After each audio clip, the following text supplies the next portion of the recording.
Welcome to the Golden State Media Concepts College Football Podcast, your ticket to all things college football. Are you looking to get your college football fix? Looking to get the latest news on your favorite school's team? Join us as we talk college football from the national championship to college rivalries to bowl games to the Heisman Trophy to which conference is the best. We've got you covered for the Big Ten, SEC, Big 12, Pac-12, ACC, and everything in between.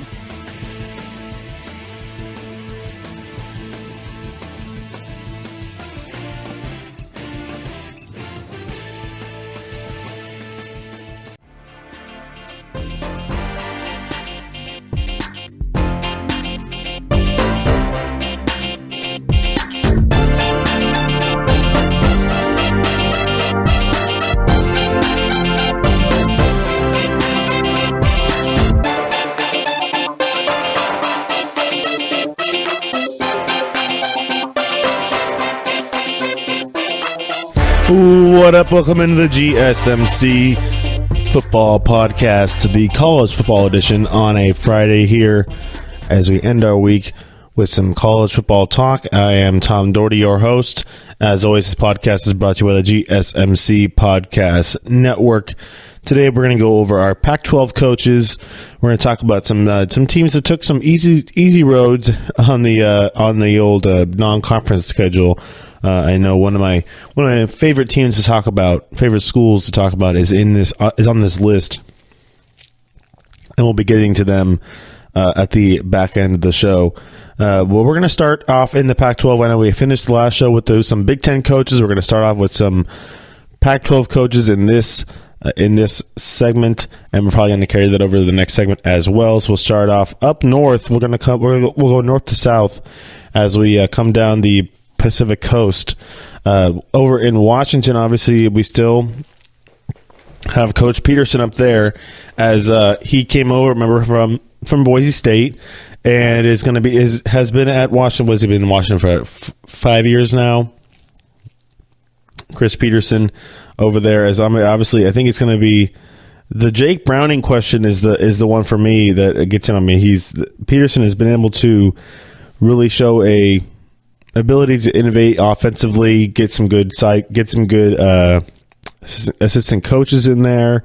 I mean, he's been able to get Dante Pettis into the NFL as a high draft pick. So I mean, he's been at Washington since 2014. So yeah, about 4 or 5 years there at Washington. Obviously, getting that program back where it was. I mean, Washington was a football school. I mean, Brock Eward went there. I mean, he had some good talent at University of Washington. Now getting that back with getting Browning away. I mean, he was this is a guy who broke a bunch of records in high school. So to be able to recruit Jake Browning and to be able to get him over from, I mean, there's a bunch of different schools that he was looking at, and to be able to get him up there to Seattle is a big deal. And I mean, being in Seattle, I know you're not really downtown. You're kind of on the other side. It's a beautiful campus over there. For University of Washington, but I mean, this is a coach who was able to innovate offensively. He turned that Boise State team into a team that was able to compete pretty much every year in, year out, and be kind of that school that, I mean, that's why you move on to Washington and actually get into a Power 5 conference, is because Boise State was getting snubbed year in, year out because they weren't their strength of schedule was always the worst of the teams that were going to be considered for a high ranking back when they still had the BCS, and then also going into the college football playoff. Boise State was never really I mean, they would finish the season undefeated. They would win all their. I mean, they wouldn't lose a game. Obviously, they have gotten into a couple different bowl games. They get on the Fiesta Bowl a couple years ago. Remember, everybody remembers the Statue of Liberty play that they pulled. I believe Chris Peterson was on the sideline for that one. I mean, he is the guy who called that play. I mean, look, that play is actually pretty cool. If you go look at it, I mean, just totally. Was that against Oklahoma? I'm pretty sure that was against Oklahoma. We're double checking. That's against Oklahoma. Bob Stoops had no idea what was going on. That's the 2007 Fiesta Bowl. So yeah, Was that Chris Peterson? Yeah, it was Chris Peterson who made that lovely play call as the Boise State Broncos beat Oklahoma by 1 and continue and finish up their undefeated season. They were undefeated that year. They were 12-0 back in 2007, obviously. So I mean, he stayed there for a couple more years. He always was the highly touted coach to come out and to find a job at a Power 5 school. Obviously, choosing to stay up in that kind of northwest corner of the country. Being in Idaho, then going over to Washington, was a pretty good transition for Chris Peterson. And I think his record at Washington's got to be up there, isn't it? I mean, Washington overall, he's 129-29, so he's 100 games over 500 in his coaching record. As we're looking down at Washington, so at Washington, he's 37-17. Okay, so started off a little shaky. Obviously, had that great year back in 2016. They got him to that college football playoff where they lost to Alabama, and then last year also did tie to win the north of that Pac-12 North, but they didn't they? I think they lost the tiebreaker to Stanford because Stanford beat them or whatever it was. They had to play. I mean, look at the 2017 Pac-12 championship game. You can kind of figure it out. I think was it Washington? Because I know Stanford's been in there for a while. We're gonna get to, believe me, we'll get to Stanford. I'll be having plenty of time to talk about my buddy. No, not my buddy, but I wish I was his buddy, David Shaw, over there at Stanford, who has just been. I feel like he's been pulled and prodded and yanked and everything to get to the NFL, but he doesn't. Why would you want to leave that school? I would never want to leave there. Number one, you're living in Palo Alto. Number two, they pay for your coaches to live on campus, so you don't have to worry about having to find your assistant coaches to places to live in that area. USC beat Stanford last year by 3 points. By 3 points last year. Sam Darnold gets the Pac-12 championship. I mean. I'll hold my thoughts for later for Coach David Shaw, but I mean, Chris Peterson down at Washington, I think it's going to be always what's the next big thing? Who's your next big quarterback? This is his last year. He's going to get a new guy in there. I feel like he's probably already done that. At Washington, you're going to have all those big sponsorships. You have a Nike behind you. You got your brand new renovated stadium. Nothing to complain about there, and I think they're going to be a power in that top. They're going to be them and Stanford, I guess, up in the top at the Pac-12 North is going to be pretty fun to watch going forward. So I don't think anybody else is really on their way up when it comes to the Pac-12 North. Maybe Washington State or Oregon could get up there, but as far as it goes, I think is Utah. Yeah, Utah and Colorado both in the South Division. So Oregon maybe getting back up there. Washington State, Stanford will all be in contention for the Pac-12 North title to get to the Pac-12 championship game again for this season. And then in the South, obviously, we'll probably go conference by conference on the old division winners thing, but down the road here as we get through the summertime. But just Chris Peterson should be able to navigate. And I mean, looking at the Washington schedule this year, obviously getting through that Auburn game is going to be a big deal for them because, I mean, we talked about it, I think last week or the week before with those FPI games where it has to do with your what a win or a loss how it can affect your chances of making it into the college football playoff, making it into the top four. I mean, it's the first game of the year. Obviously you're going to have they only have two non-conference games to start off the season before they go into Pac-12 play. They do play BYU in the middle there. In the middle of some Pac-12 games. That's their other non-conference game. But that's about it. So they do play... Did they play USC this year? No, they play UCLA. They play everybody but... They play pretty much everybody but USC this year, it seems like, because they play Colorado, they play Utah, they play Cal, play Stanford, play Oregon State, play Washington State. I don't think they play Arizona. They don't play University of Arizona. They play Arizona State. All right. That's enough on Chris Peterson. We got 11 more coaches to get through. So this segment will probably finish off. I'll finish off some of the other guys that I'm not going to take as much time on. Obviously, Clay Helton's down in USC. I think he is still. I don't know what are they going to really put all their chips behind him? Is he still kind of a stopgap down there at USC still between after the Steve Sarkisian mess that happened down there? Are they looking to try and find another young coach or young hot coach to get into that job, or find a coach that's been around for a while? Maybe I'm surprised they didn't really jump at Kevin Sumlin. Maybe they didn't really like what happened over at Texas A&M, but Clay Helton's not going to be your flashy guy. He's not your usual prototypical USC coach that's going to take a lot of the spotlight, going to take a lot of the headlines, like you saw with Pete Carroll.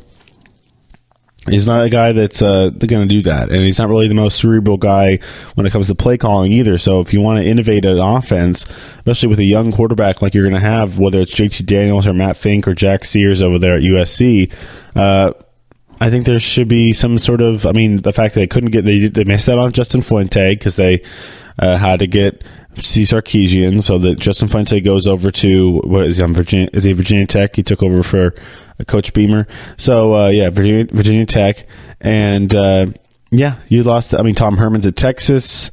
I mean, you could try. Charlie Strong's now down in Florida. You got Scott Frost in Nebraska. Kevin Sullivan's in Arizona. Obviously, Jimbo Fisher's in Texas A&M. Willie Taggart's at Florida State. I mean, you're missing out on guys. Mark Helfrich is the offensive coordinator for the Chicago Bears now. I mean, so you can't really. Where are you going to go? You're not going to lure David Shaw down there. He's already in their conference playing. Been at Stanford, loves it in Palo Alto. So I mean, I don't know what the USC's outlook is. I think Clay Helton will go until they finish under 500, and you never know. I mean, the class is. I mean, USC almost kind of can recruit itself because of the name, so you can kind of go from there. All right. I got to even out my time right here. UCLA head coach. Obviously, I think we talked a lot about Chip Kelly already a little bit here. The fact that he's coming in, you got to like the fact that he is going to have a young quarterback to groom and to get right into his kind of offensive scheme. I think that the guy that they're looking at, Dorian Thompson-Robinson, is going to be the guy who they're going to end up choosing. He fits into that, what Chip Kelly wants to do. And I think Chip Kelly down at UCLA could start winning some games earlier than you think. I mean, it's definitely an upgrade, I think, when it comes to the college game than over Jim Moore. Obviously, you're not going to have a Josh Rosen, but he's got a young kid to be able. I think it's better that he has a young kid to get to start from scratch there and really groom him and take him under his wing versus having to deal with Josh Rosen, who we've already know can be a little bit of a difficult peach, a sour pear, or a prickly pear there for Josh Rosen, as he, I don't know, seems to always have something to say. Over to Arizona State, Arizona and Arizona State, we'll just kind of lump them together. Both have new coaches, both have new verbal, very visible, very in the media. We know exactly who they are, coaches, with Herm Edwards now at Arizona State. I don't know. I think that he is kind of a media press. I don't even know what to say. How to say it here. It's more of a visible thing. He's a big name. He's going to get some juice going behind that program there at ASU, which kind of gets forgotten.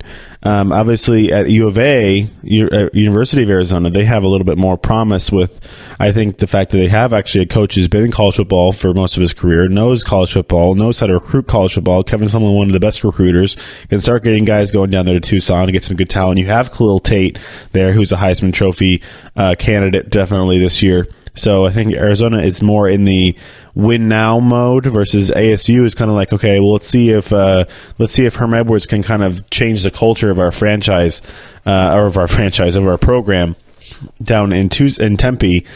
So I think it's just you have two different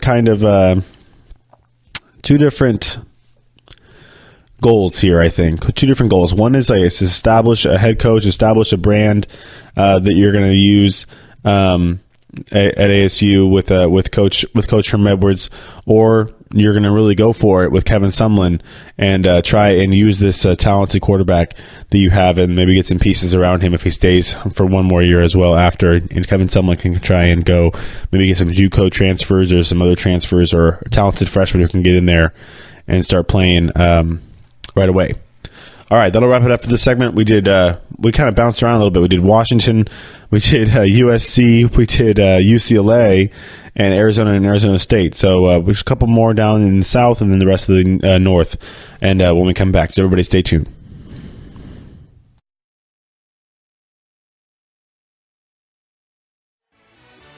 Are you looking for help for your fantasy football team? Check out the GSMC Fantasy Football Podcast. Get today's best advice on who to start, who to sit, even who you should draft. From sleeper picks to red-hot lineups, they got it all covered for you. That's gsmcpodcast.com/fantasy-football-podcast. We'll cover traditional leagues, dynasty, PPR, even IDP leagues. When you need fantasy help, there's just one show to hit up. Don't forget to like them on Facebook and follow them on Twitter. Visit gsmcpodcast.com for more info.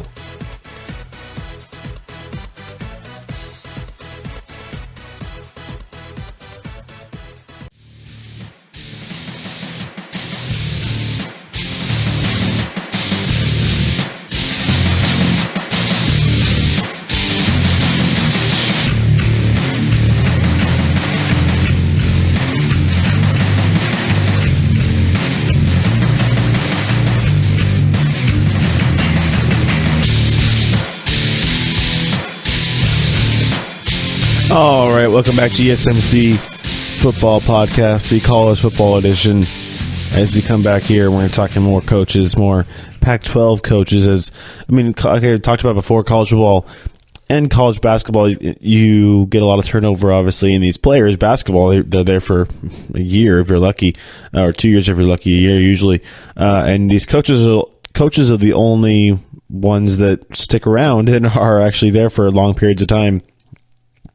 Sometimes, not always, and can be the more visible and talks about person and personality, and they have all these big records. Like you could be 129-29 in your career. That's a pretty good record if you're Chris Peterson. But getting over to my favorite coach in college football, that's David Shaw of the Stanford Cardinal, as he was able to take over for Jim Harbaugh. Pretty seamless transition there when Harbaugh left for the 49ers back. I think that was in 2010 when that all happened. So David Shaw's been the head honcho there in Palo Alto for almost a decade now. This is a guy who takes a roster that not only is these are guys are excellent in the classroom, excellent on the field. They have to deal with these crazy rigorous schedules. And then I think another key for Stanford is the fact that David Shaw is able to get coaches. And even though it's hard to get coaches to live around there for salaries and stuff like that, Stanford, I think, is able to house them on campus. They have housing for coaches on campus, so he doesn't have to have any obstacles to get the coaches that he wants, and all the salaries are kept under wraps because it's a private school and they don't have to disclose how much they're paying everybody. But this is a guy who's been a coach in the NFL, been a coach with Harbaugh since he was down at University of San Diego, so been around for quite a while. So he was a quarterbacks coach for the Raiders, for the Eagles, for the Ravens, was at San Diego with Harbaugh, then was up at Stanford with Harbaugh as his offensive coordinator, wide receiver coach, and then, of course, 2011 was when all that transition happened, and Harbaugh came over to the Niners, and Shaw took over Stanford. He was pretty much the heir apparent anyways. His record is 73-22, not quite 129-29, but having... I think he had the tail end of the Andrew Luck years. You have Kevin Hogan, who was a very nice and he was a capable starter. I want to think of a word here, capable starter at Stanford. So they did have a little down year in 2014, but they came back and did get a Rose Bowl as he got another Pac-12 championship in 3 and 4 years, got to the Rose Bowl again, and they took care of Iowa pretty easily. I mean, the way he was able to manage Christian McCaffrey is really nice. Didn't overwork him too much in college. I mean, sometimes these running backs can get kind of burnt out in college, and you see some guys like Derrick Henry and Mark Ingram. Derrick Henry had been okay, but Trent Richardson definitely had maybe a little too many carries down there at Alabama. As he was really the only offense they had, and he goes to the NFL and doesn't really do much. But Shaw had McCaffrey. I mean, he does well. He's won their bowl. They've won a lot of bowl games. Obviously, that one game against Michigan State was a tough loss in that Rose Bowl, though. They did have the two victories. One over Wisconsin and one over Iowa in his tenure there so far. But I mean, this is a guy who isn't afraid to mix up packages, get a bunch of linemen out there. Is able to seemingly to find talent on the outside, whether it's in the wide receivers or tight ends. They find these guys. I mean, he has to recruit. I mean, this job, Stanford recruiting has to be exhausting because you're not recruiting states. You're not like it's Florida or Texas where you're recruiting specific states: Texas, Florida, Louisiana, Alabama. He's Kevin Hogan's from Virginia. I think KJ Costello's from the East Coast as well. I mean, they have to get players from everywhere because Christian McCaffrey isn't there. I mean, his dad played for the Broncos. He went to school in Denver. I mean, these are guys that have offers from other schools because they're obviously good enough football players, but these are also high caliber students in the classroom as well. So the fact that he's able to, I mean, Stanford also is kind of like USC. It does carry its own. Name a lot of the times where you're able to kind of say, hey, you're getting an offer from Stanford. You want to come here, right? Like, you're obviously good enough to play football for us, but you're also have the added bonus of being a rock star on campus as well in the classroom. So you you gotta like that if you are if you're a coach. And these guys, I mean, they're good. David Shaw, you look at the recruiting stuff, he's gotten 4 or 5-star recruits in there.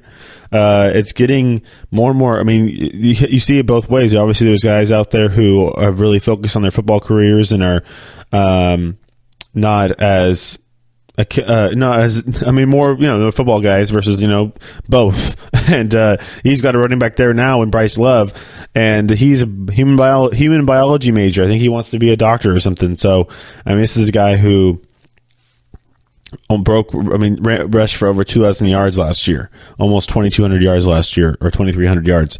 So you gotta like David Shaw. I mean, I'm talking about him a lot here in this whole second segment. It might carry over.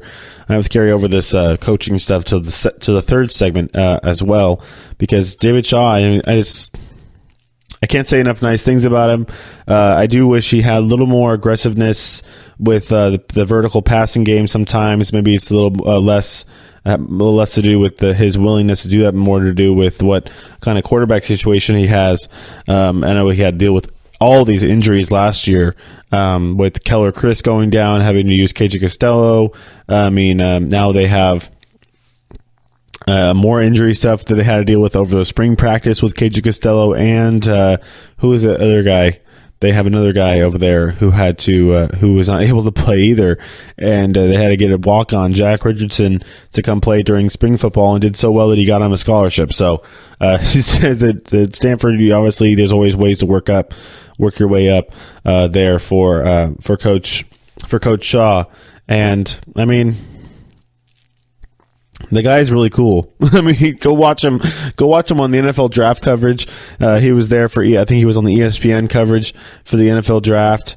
Or he was that NFL. It was one of the draft coverages. He's really knowledgeable. I mean, this is a guy who has been just absolutely fought after for the NFL, and just seemingly cannot get pulled away at all from an NFL team. So.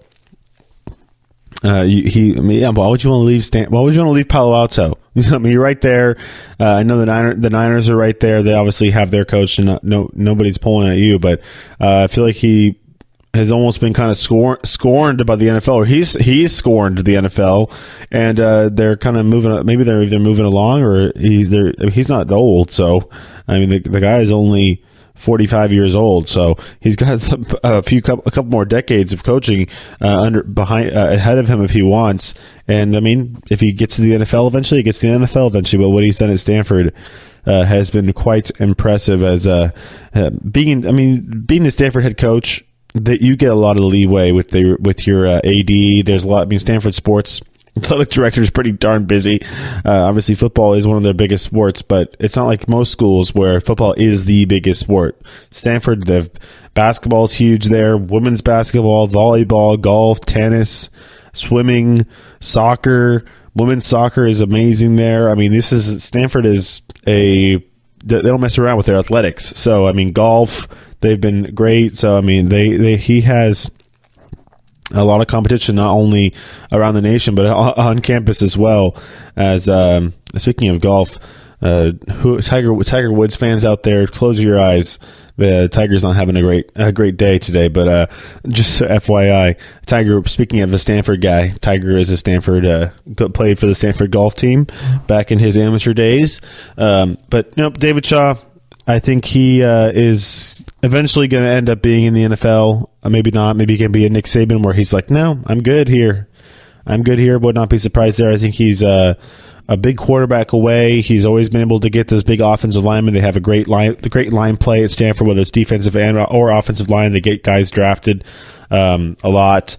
They have a lot of, especially on the defensive side. Now they have Solomon Thomas in the league. Trent.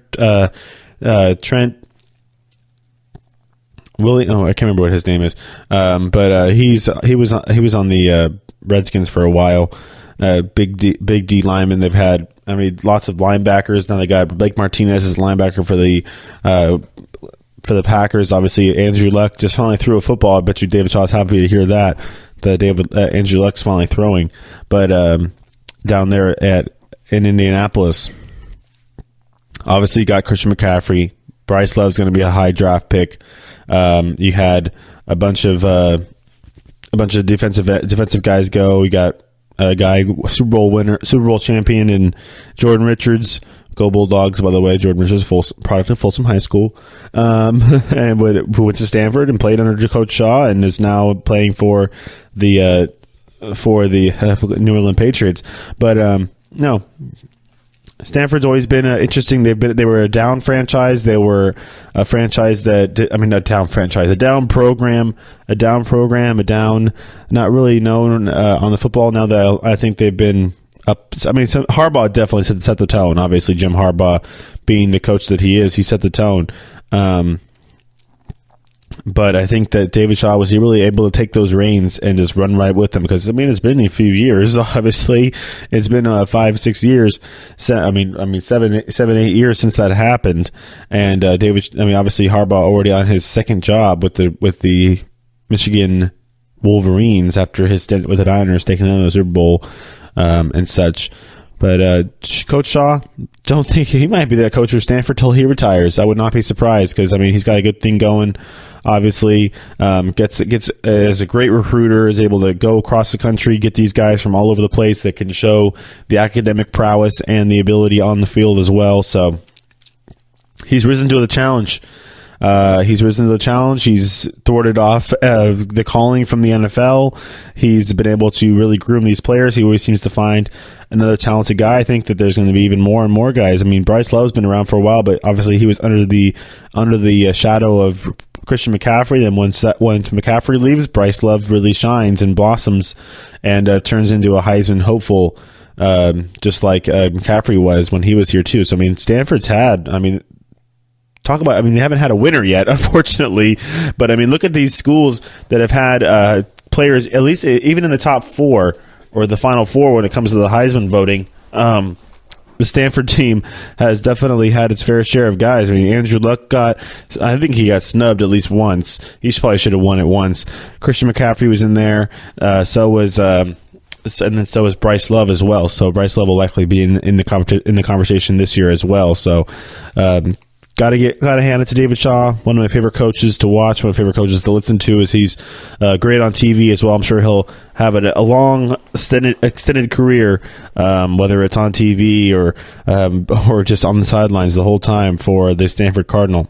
As I talked about in this whole segment, just like I kind of wanted to, because I wanted to push the rest of the coaches. We're going to do Coach Leach up at Washington State. We got Coach Cunningham at Utah to get to, and then obviously going over to Cal and Oregon State as well. So we'll get to that in Colorado as well.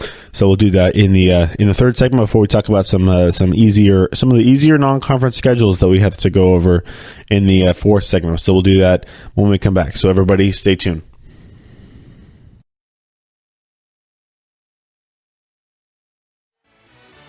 Check out the show that's built on the MMA. From the UFC to extreme cage fighting, they got the fights covered. Check out the GSMC MMA Podcast. Get the latest news on past or upcoming fights. Join us as we talk to and about some of the biggest names in the MMA, past, present, and future. When it's the fight game, there's just one show to check out. GSMCpodcast.com/MMA-podcast. Don't forget to like them on Facebook and follow them on Twitter. Visit GSMCpodcast.com for more info.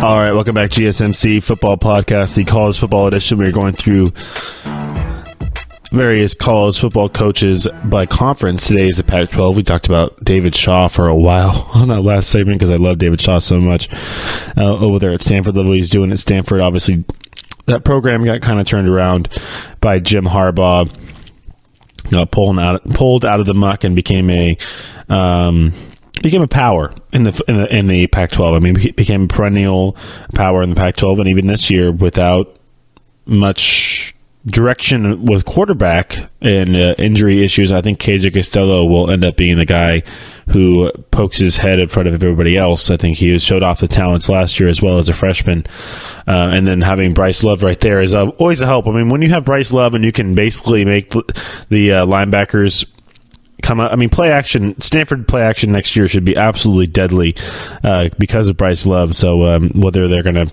pull it out of his belly and when if there's going to be like a read option situation or RPOs or whatever, I'll let David Shaw figure that one out. He's the guy when it comes to that one. We'll jump over to some more coaches as Mike Leach is obviously up in Washington State. They were pretty good last year, actually. I think they finished like 10-3.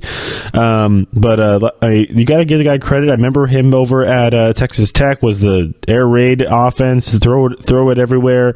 I think that's when they had Michael Crabtree over there at Texas Tech making some great catches. Now he's at Washington State.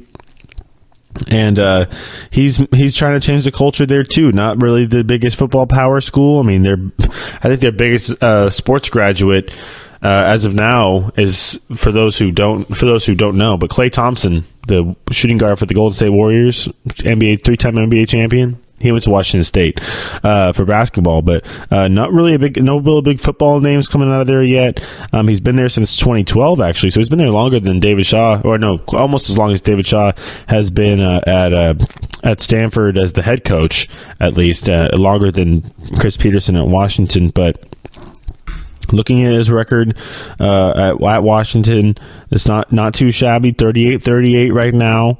I mean, can't knock that. I mean, that's a 500 record right now for a school that doesn't really get talked about all that much, kind of under the shadow of both Oregon and Washington.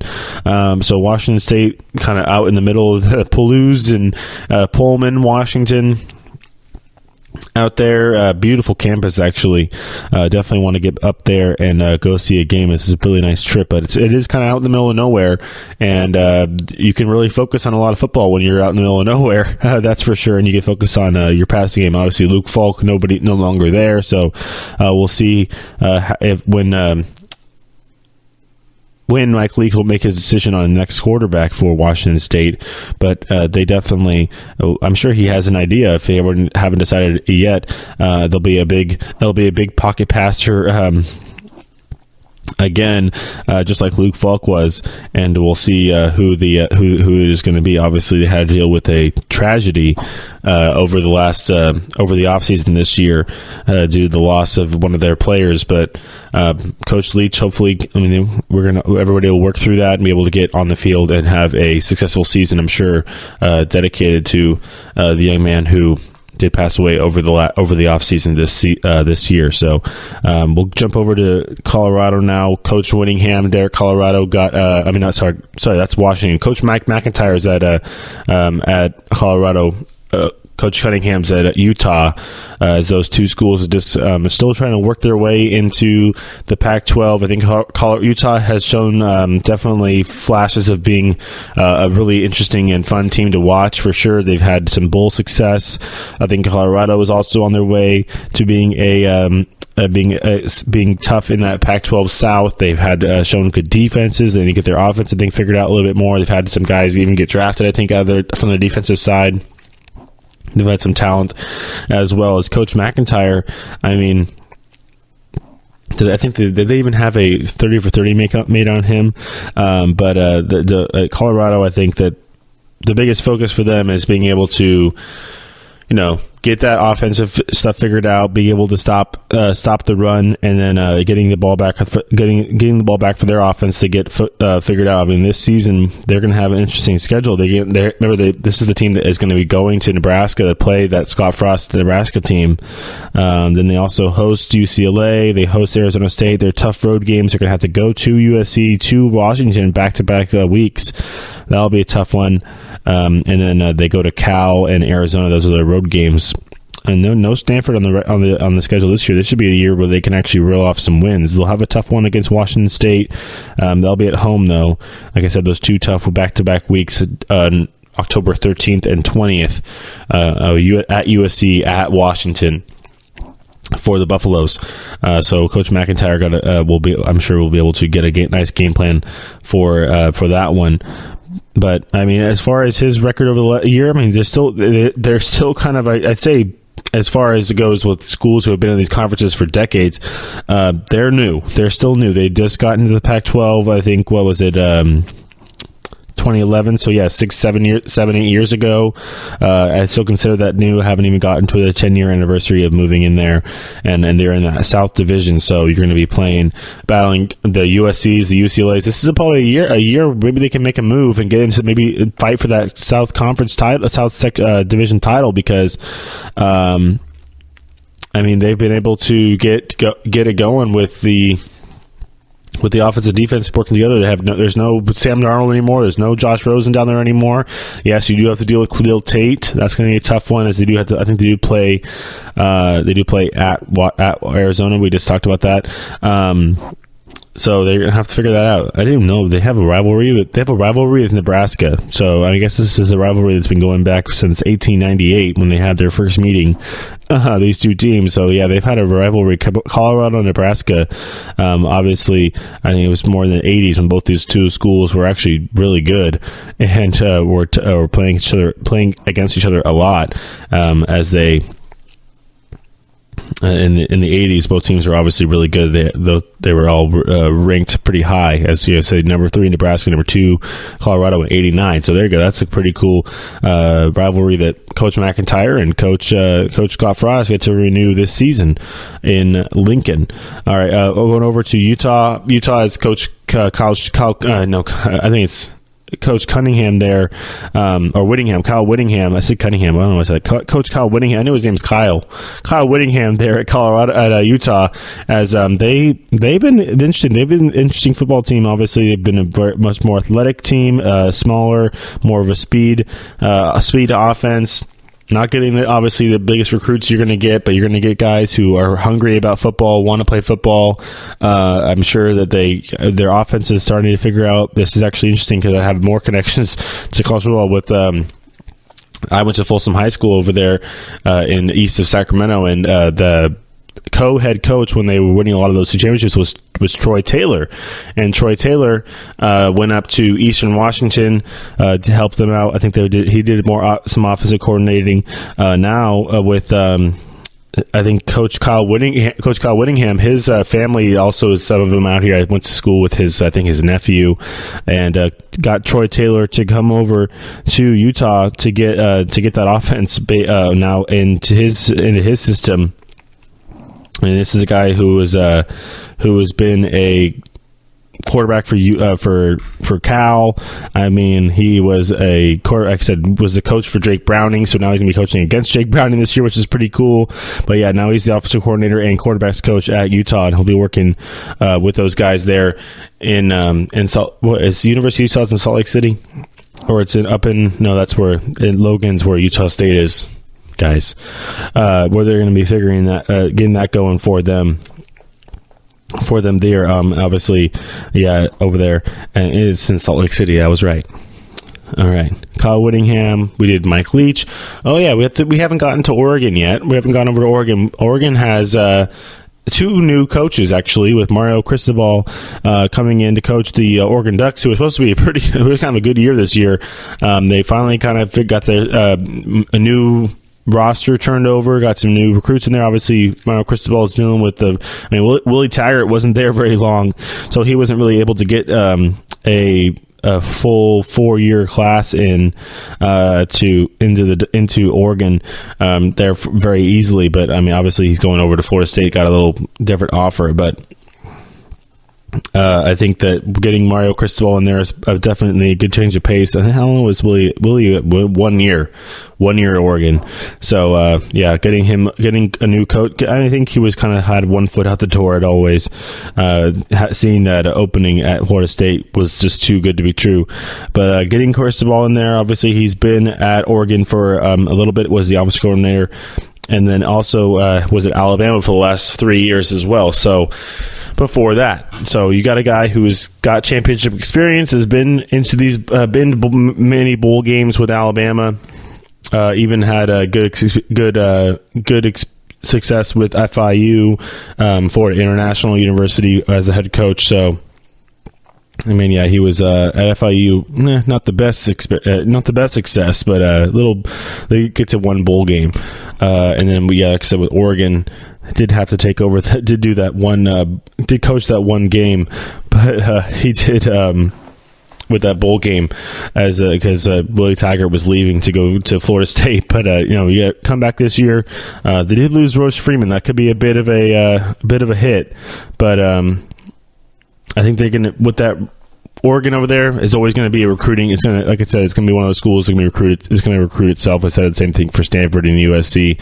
It carries a pedigree. They've been to the national championship games. They've been in the headlines a lot. To have a guy, Marcus Mariota, in the NFL, got Royce Freeman drafted, so you're going to go to a school that carries a name and is a place where you can get drafted.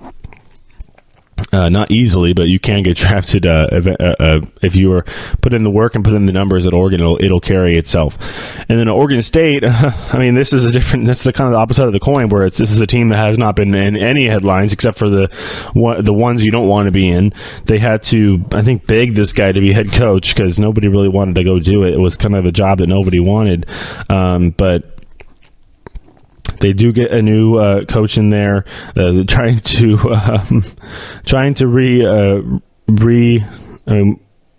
reposition themselves or redirection themselves. Obviously, they have Jonathan Smith in there as the new head coach at Oregon State. But I mean, last year was not a kind of a year to forget, obviously, and this has been tough for them because. They don't really have. I don't know what the silver lining is. I don't know what if Coach Smith's able to get a it'll probably be a few years if he even thinks about getting a new recruiting class in there. I mean, he's been with Washington at underneath Chris Peterson, so he can get to some of the, and he's been with Chris Peterson at Boise State too. So you can have that ability to have some of the innovation rub off a little bit, maybe get some new fresh things over there. But I think it's also players, it's just talent and players getting into Corvallis at Oregon State, and the lack of that is definitely hurting them. Not the best thing as Oregon State continues to be the little brother to Oregon, and even to some of the other to the entire Pac-12 North, because of the fact that they just haven't really been able to get out of their own way. I think they lost a bunch. I think last year they either got blown out or they lost a bunch of close games. So I mean, the fact that if you're in football games, if you're there, like I know people are like, oh, the Cleveland Browns, or they lost a bunch of games in the fourth quarter last year. If they could just know how to close, I'm like, okay, fine. But I mean, this is a situation where you have to get players in there. You need talent, and it's tough to do. Tough to get some places when you have no talent. All right, so we did Washington State. We've done. Did we do them all? Oregon State. Oh, we didn't do Cal. We forgot about Cal. So actually, Cal football. Ross Bowers coming back this year. Obviously they've gone through. I think they've gone through a couple different coaches. Obviously, they had the legendary. I mean, before they had what was it? The guy from they had Sonny Dykes from come over, but he's no longer there. Obviously, Jeff Tedford was the legendary coach they've had there for a while. Was the coach of Aaron Rodgers. Has been there for a while. Now they have Justin Wilcox, which is a good hire for them. I think I like Justin Wilcox, and I think he's a good young head coach. Had a rough year last year, but is coming from a good stand on the defensive side. I think Cal has had issues with their defense. The fact that he was a defensive coordinator with Wisconsin and USC is a nice testament. Has been a defensive coordinator at a lot of big schools as well. So Washington, Tennessee as well. I think he could be a guy. He was also a coach at California as a linebackers coach as well. So he could be a guy that can definitely change the culture there, make it more of a defensive angled program at Cal. All right, we'll come back with some of the easier schedules, non-conference. We'll go over the schools that didn't want to put any toughies on their schedule. We'll do it when we come back, so everybody stay tuned.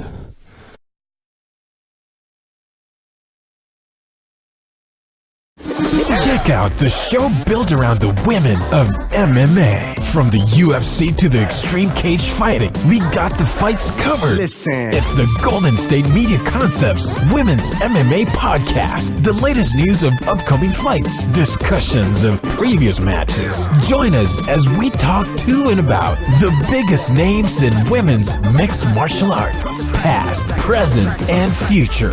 When it's the women's fight game, you know where to listen to. The Golden State Media Concepts Women's MMA Podcast.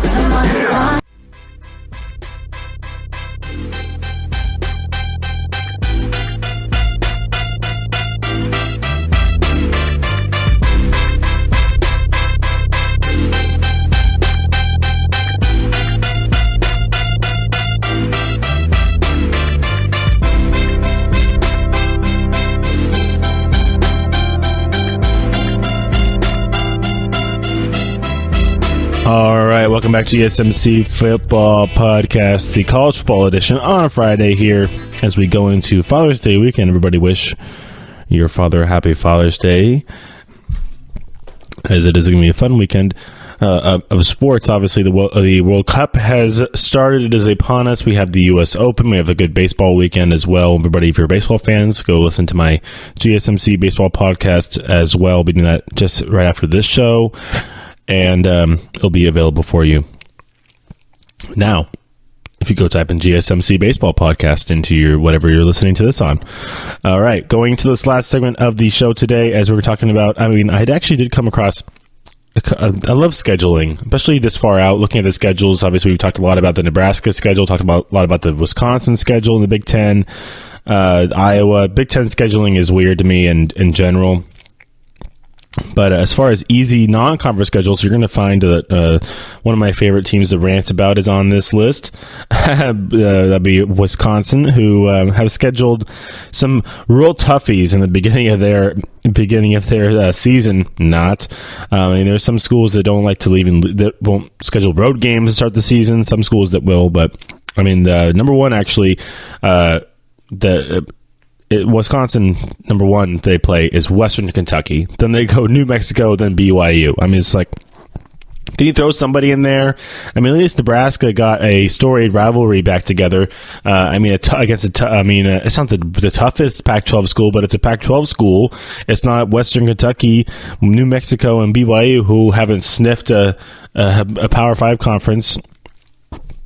No Power 5 schools. They're the only two schools that aren't playing Power 5 conferences within their first three games that are of the Big Ten schools. So all the Big Ten schools, there's three teams that are not playing Power 5 conferences schools in their non-conference games. That is Wisconsin, Illinois, and Minnesota. And Illinois and Minnesota, they can play whoever they want. I really don't care. But Wisconsin, this is the team that was undefeated last year, a team that has a top running back, a team that has a serviceable quarterback. You put some tougher things on your schedule. Look at Wisconsin. Look at Michigan. They're playing Notre Dame, game 1. That's make or break your season for both teams. Wisconsin, not in your conference, but Washington playing Auburn, week 1. Same thing for Auburn, make or break your season within 1 week. So 1 game.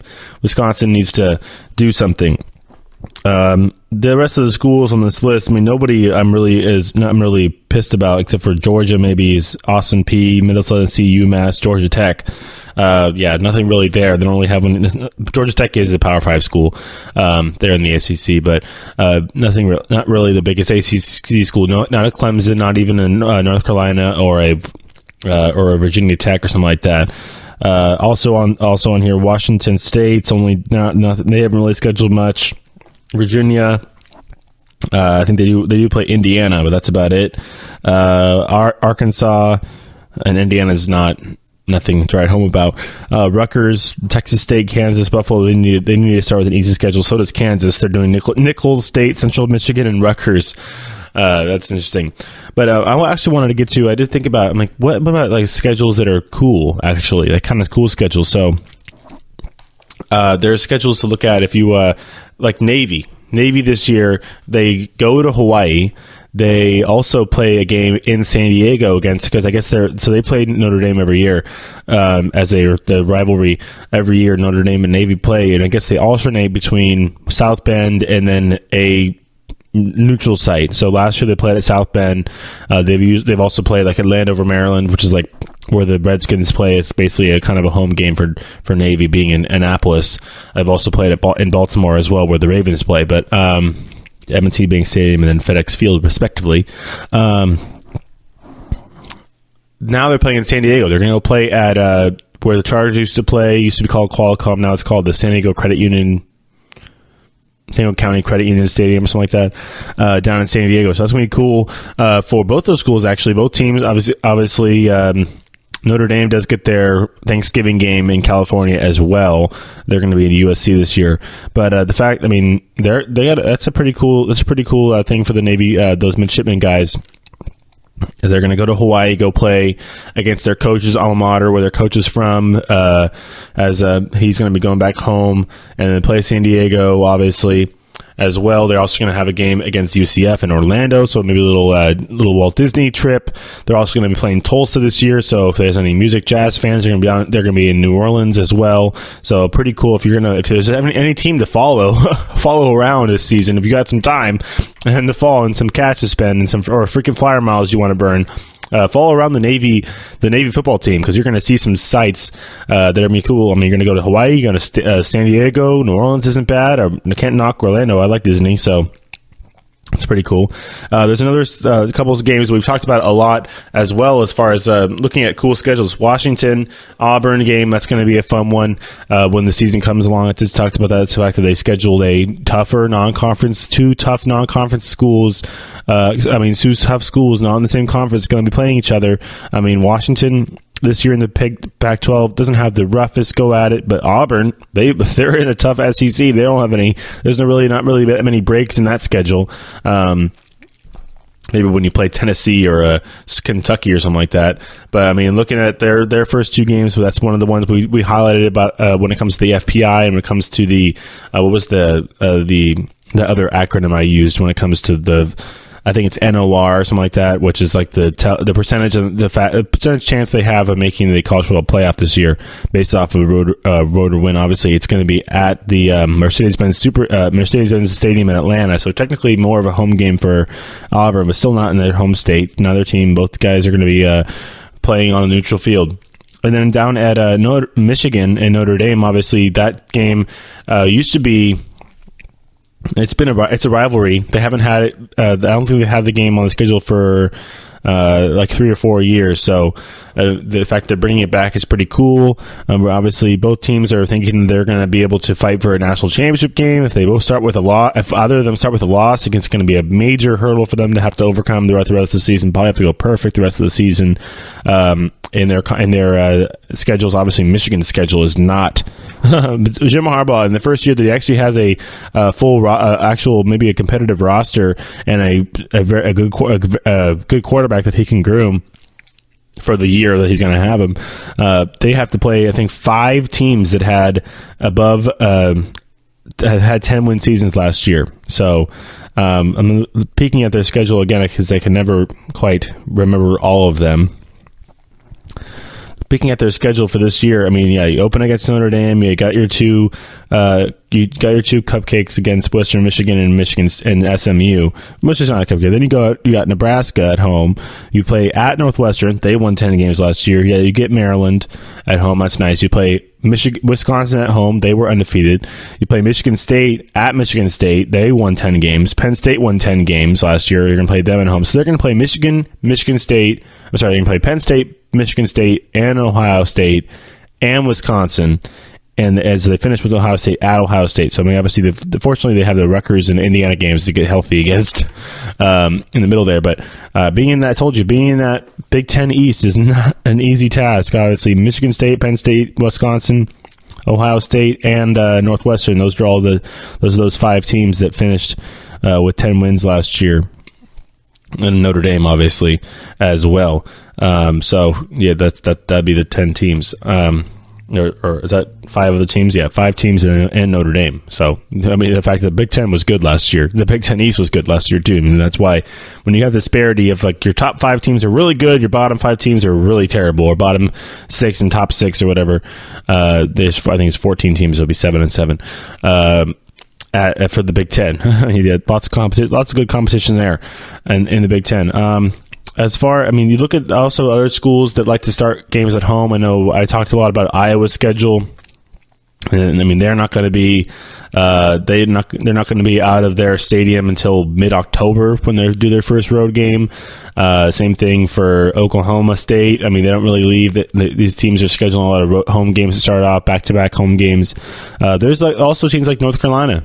Coach Fedora, he don't really care. He's going to be going to Cal to start off his season.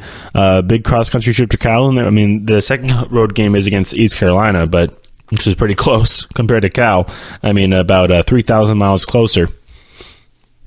But, I mean, you're still going to be away from home. Obviously, you play against a team that's in the Pac-12 team. I mean, you're going to play against East Carolina is nothing to write home about, but this is really the only school that's going to be starting with 2 real home games. I mean, 2 real road games where they're playing actually at the other team's home. I mean, the fake you can call it the fake road games, where both teams are playing technically on the road at the neutral field. So this kind of it goes back to the even play field. It's neutral versus a real road game where you're actually playing. You have to go into hostile territory and actually play that. I mean, everybody's like, "Oh, TCU, they're playing at Dallas Cowboys Stadium. That's a home game for them." Yeah, technically, but I'm sure they'd rather play at their home stadium, which is nice too. Talked a lot about Scott Frost, the fact that he's got a tough schedule this season. In his first year, I mean, he's gotten really no breaks. Obviously, leaves Central Florida, comes over to Nebraska, which is his alma mater. So, I mean, which is a cool homecoming for him. But this is a guy who's going to be I mean, Oregon State obviously has a tougher obviously has a little tougher sledding. He's got to play Ohio State, Washington, and Stanford, but Nebraska, they got to play Stanford. They got to play Michigan. They got to play Wisconsin. I think they got to play Penn State too. So and Ohio State. So we talked about this Nebraska schedule a lot.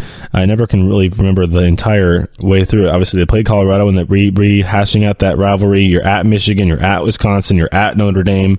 You're at Northwestern and at Ohio State. So all your road games and at Iowa are going to be tough. All the road games are tough. I mean, that's a tough road schedule right there. That's ridiculous right there. As far as a tough start off the season for non-conference scheduling, UCLA, they hosted a couple different schools. I mean, obviously, they're going to be in the Pac-12 battle as well with Chip Kelly. But the UCLA schedule doesn't start off too easily, as you see for some other schools doing that. They're going to be before they go into their conference game, they're going to play Cincinnati, and they're also going to play at Oklahoma. So that's going to be an interesting game for them as they have to. They're going to play UCLA as they're going to be at Oklahoma with that young quarterback, new head coach. It's going to be a test early for Chip Kelly, obviously. I don't think they have much to think about when it comes to looking forward to when it comes to the college football playoff or sneaking into a Pac-12 championship game. But in his first season, there's going to be a fun little test there at the beginning as well. All right, that'll wrap it up for the show today as we have gone through a bunch of things. I talked about the Pac-12 coaches. We're going to come back next week on Monday after the holiday weekend, the Father's Day weekend we had this week. We're going to come back now Monday and do the SEC coaches. Then on Wednesday, we'll do the ACC coaches, and then we'll do the Big 12 coaches on Friday. So I can tell you how to map it out this next week. So everybody have a good weekend. We'll be back on Monday, and we'll talk to you then. Bye. You've been listening to the Golden State Media Concepts Football Podcast, part of the Golden State Media Concepts Podcast Network. You can find this show and others like it at www.gsmcpodcast.com. Download our podcast on iTunes, Stitcher, SoundCloud, and Google Play. Just type in GSMC to find all the shows from the Golden State Media Concepts Podcast Network, from movies to music, from sports to entertainment, and even weird news. You can also follow us on Twitter and on Facebook. Thank you, and we hope you have enjoyed today's program.